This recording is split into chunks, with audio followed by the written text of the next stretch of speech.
Woodinville Whiskey has earned a reputation as one of the top craft distilleries in the United States. They have a limited edition available that took 10.5 years to make because it was part of a barrel experiment to identify what is the perfect whiskey barrel for aging. Did this experiment reveal the best barrel to age bourbon in? If you want to find out, then stick around.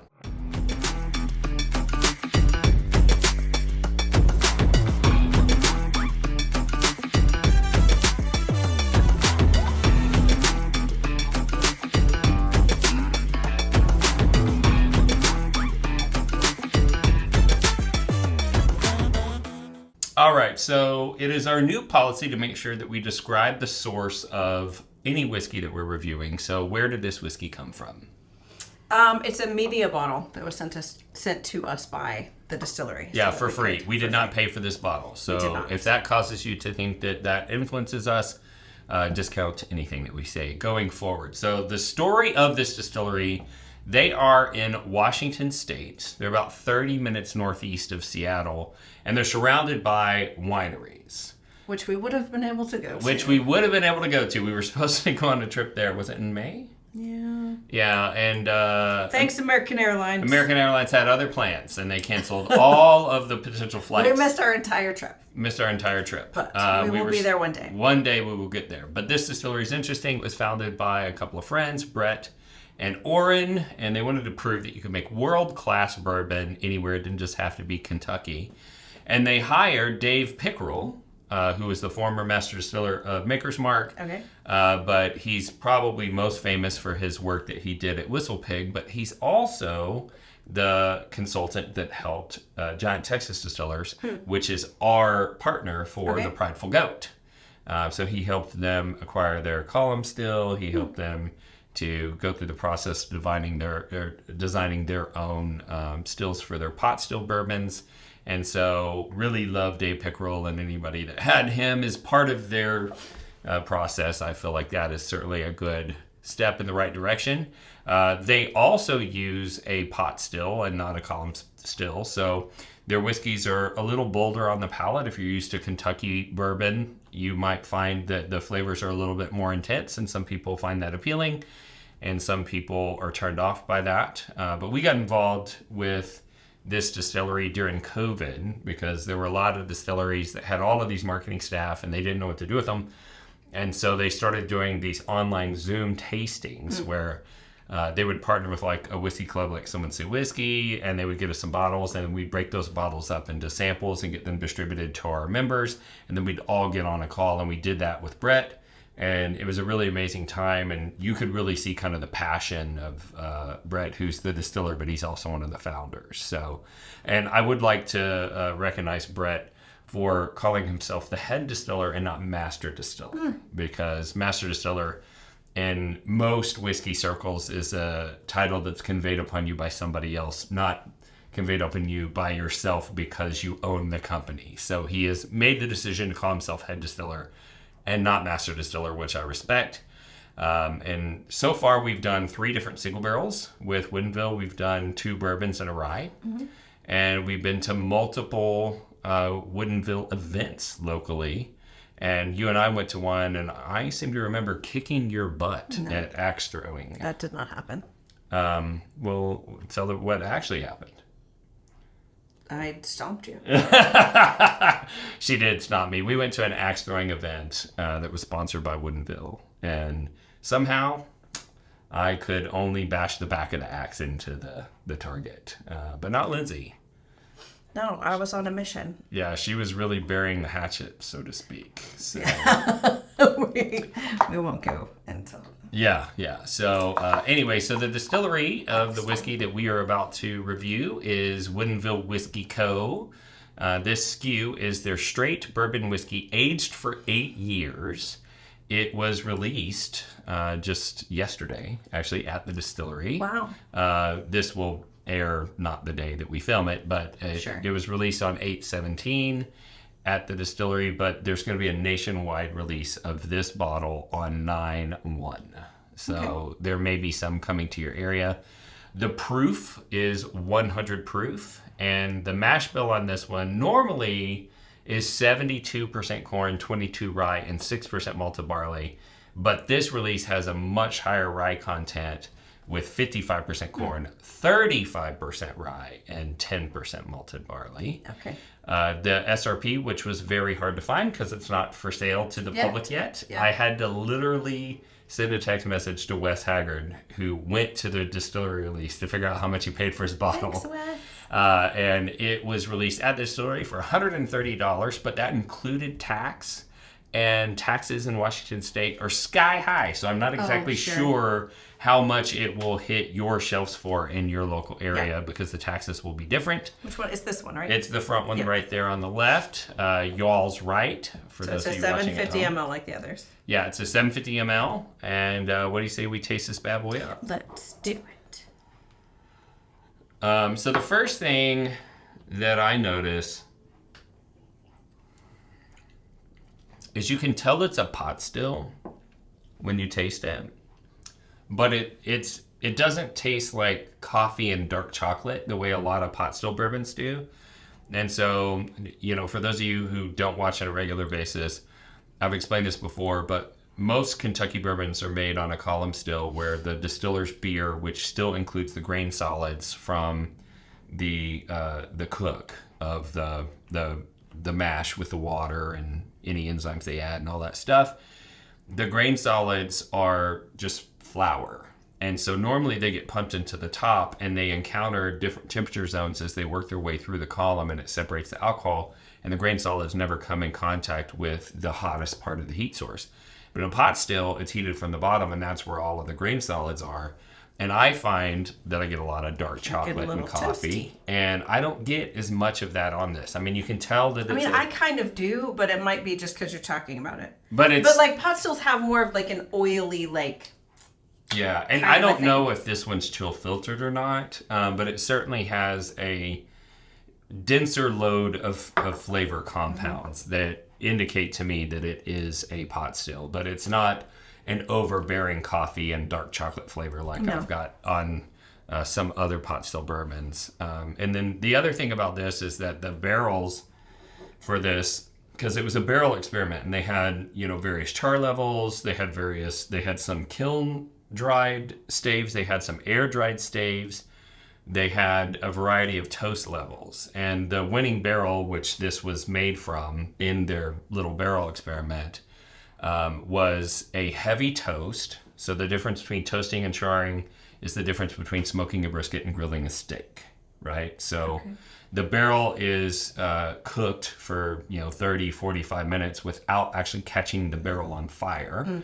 It breaks down the cellulose level, it caramelizes wood sugars, and that allows the whiskey to travel deeper into the wood and to pull more compounds out. There's more sweet flavors for it to pull out, including some smoke notes. But this one had a light char, and the char level is the filtration level. So think of having your stomach pumped. They put charcoal in your stomach.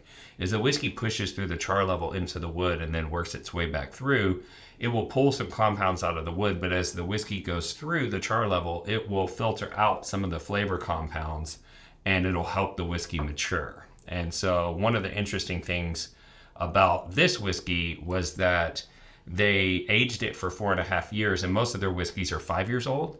And when they tasted it, they said, man, there's a lot of grain flavor in this. We need to let it age longer. And they figured out that because it was a light char, it wasn't filtering those grainy notes out as quick. So it took more time for the whiskey working in and out of the wood for that to take place. And you said it was 10.5 years it took them to do that. Yeah, so, and it's because the staves were air seasoned. And so normally when staves are able to be kiln dried in a very short period of time. There's another thing you can do where you stack your staves outside and you expose them to all the elements, rain, temperature change, snow, everything.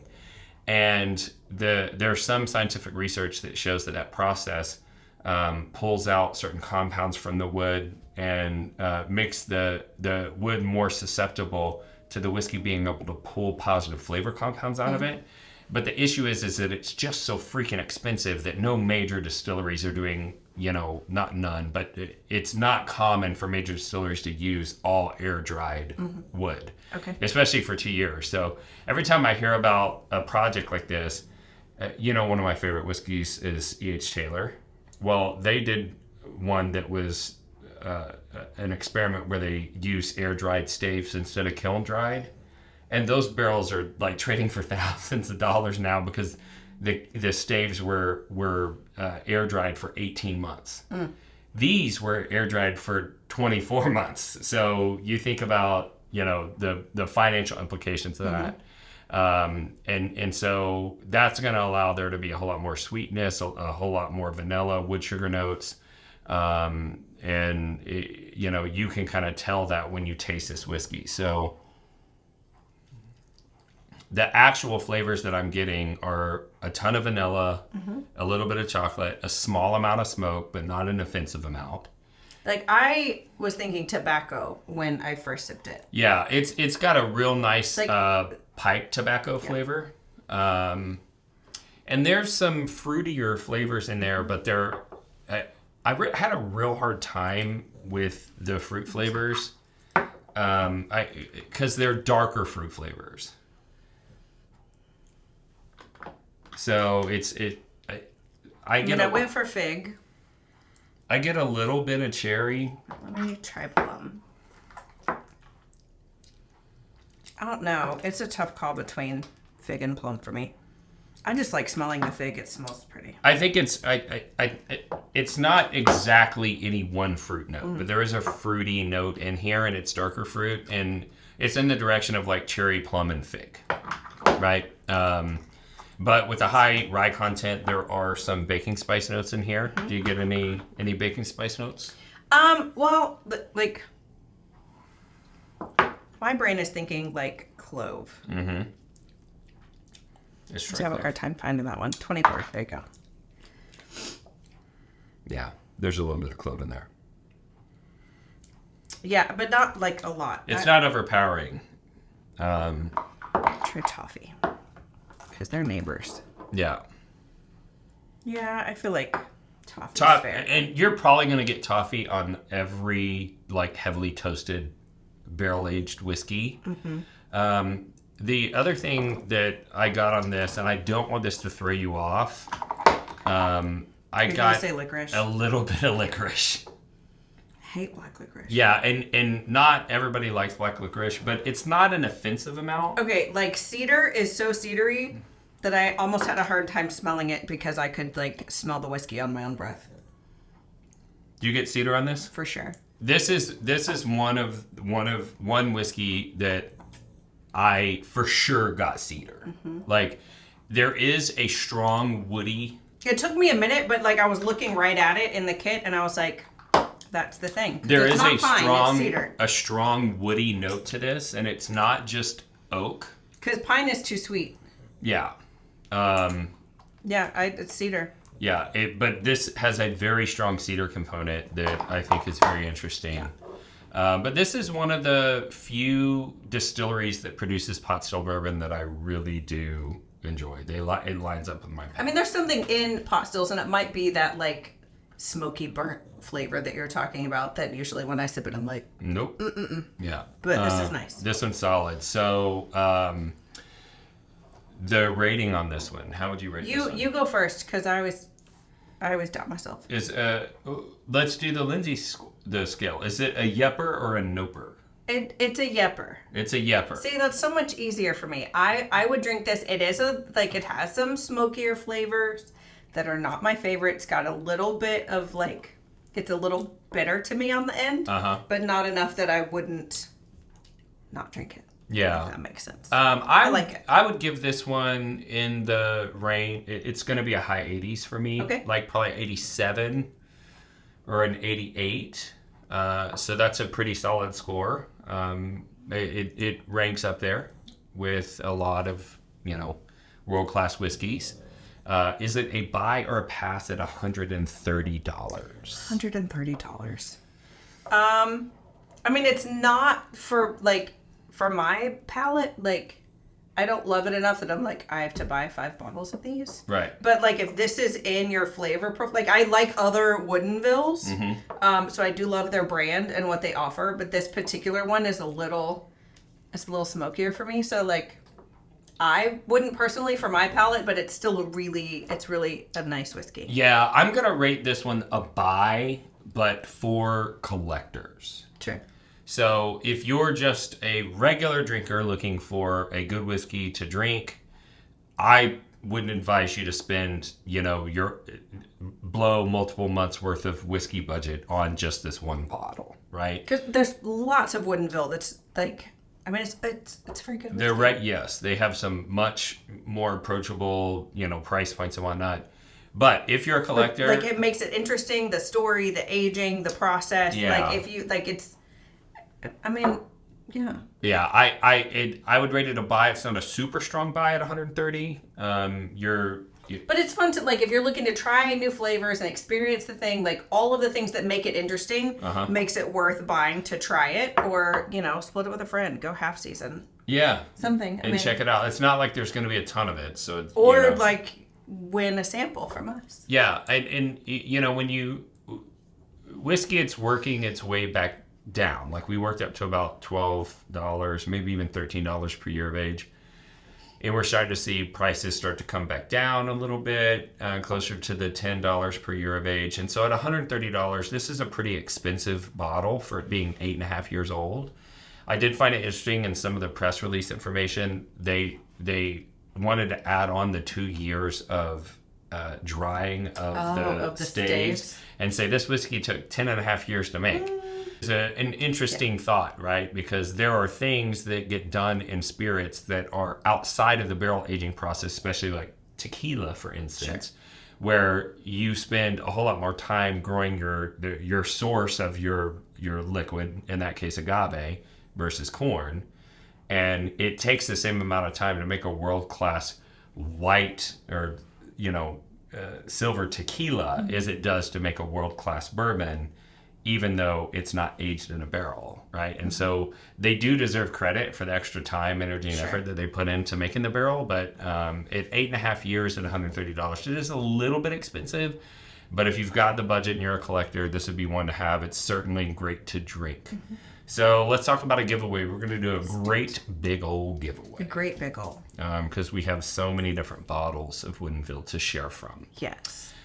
So we're going to give away a 1 ounce sample pack of everything that we have that's Woodinville. So that's going to include the 8-year Muscatel finished, the first Someone Say Whiskey single barrel bourbon, the second Someone Say Whiskey single barrel bourbon, the Someone Say Whiskey single barrel rye. It's the rye. Like, I need to be drinking the rye. It's over here somewhere, I think. And then we have their regular 90 proof pot still bourbon. Okay, so don't mind me.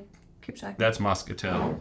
I'll get it. You just keep on talking. Yeah. So how many of these sample packs do you think we should give away? I mean, we got a lot of Woodinville. Okay. So what if we did like 5? 5 1 ounce sample packs. I mean, we got plenty. We got plenty. So you're going to be getting 6 1 ounce samples. I can't. And I don't know. It's right. I pointed right to it from the beginning. I thought you were. I don't know. I was guessing, to be quite honest. I didn't know where I'd put all the bottles.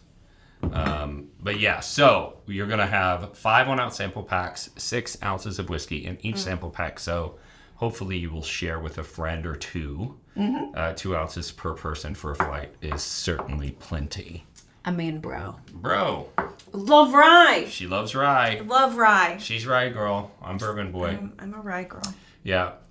So all you have to do to enter this free giveaway is to like this video, subscribe to the channel, ring the bell to be notified of future content pieces, and also future giveaways, because we do a giveaway. We do every episode. Every episode. And most importantly, you got to fill out that web form with the link. Otherwise, we cannot find you. Yeah, in the video description. We still have one downstairs that's like, we're never going to find him.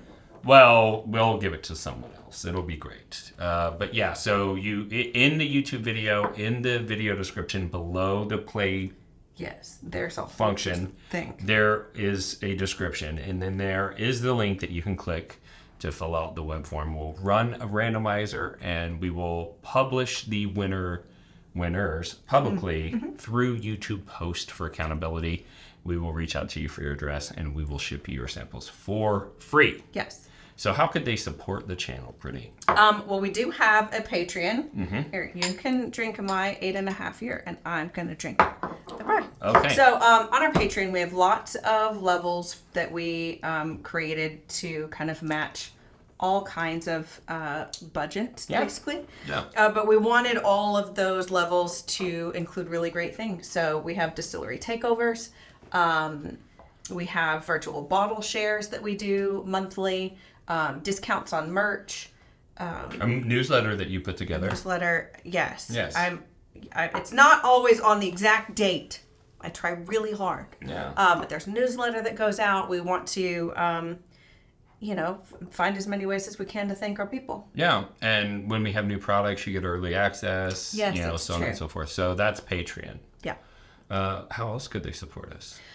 Well, I did spend a lot of time sourcing some merch. And I mean, basically gave up like 70% of the house to store it all. So we have these amazing glasses that we created, our aroma kit that you saw us using. We've got t-shirts and hats and all of the things, but we tried to make really practical whiskey things, right? Whiskey carriers. Solve your whiskey problems. Yes. At a reasonable price. We try. And last but not least, you could support us by hiring me to be your real estate agent. We run a real estate team together. She's the transaction coordinator. I like it when you say we. Yep. And we would be working together to help you with your real estate needs in the Dallas or Houston metro areas. And I will let you know that we give away epic bottles as closing gifts. Last week, we gave away a George T. Stack. Shut up. Yeah. I didn't even see that. Yeah. They're very exciting. And so... that's pretty much all that we have for you today. If this is your first time tuning into the channel, we'd like to let you know what we're all about. And this channel, obviously, we like to educate, and I love history, and we love to share those details. But the reason why we're doing all of this is because we want to help connect people through whiskey. And that's something that's important to us because we lost my younger brother, Sean, to suicide. And we were trying to find ways to make a difference in other people's lives after his passing. And after seeing how great of a job whiskey does at bringing people together, I thought, maybe if I can get you connected to whiskey, whiskey will do the rest of the job and get you connected to others. So we started this podcast. We started Bourbon Real Talk Community, which is a free Facebook-based whiskey forum. And no trolls. Where there's no trolls in there. And a suicide prevention intervention nonprofit called Live Stave Project. Oh, I am wearing the She's shirt wearing today. the shirt right now. And so we do a lot of fun things and bringing people together for a common cause and raise money for charity and things like that. But we had to do some of the things that we did because there is so much negativity online. And there wasn't a really great forum Scroll to create. through during election season. Yeah. Yeah. Unfortunately. A lot of negativity. A lot of negativity. And so we wanted to create a space that didn't have that negativity. And we were convinced to do so by the people who were showing hate online. But they also convinced me that if they can hate online, there's nothing that keeps us from loving online. And that's why we end every episode the same way, and that's this. If you woke up this morning and you're unsure whether or not anyone loved you, just know that we love you. And we'll see you next time on Bourbon Real Talk. Cheers.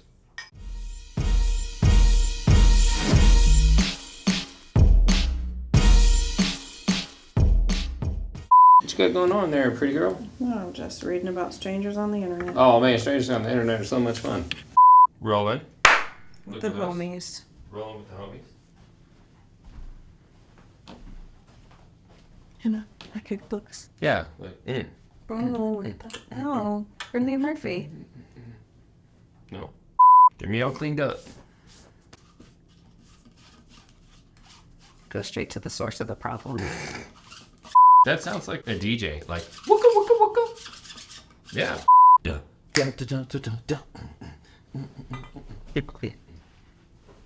Nothing.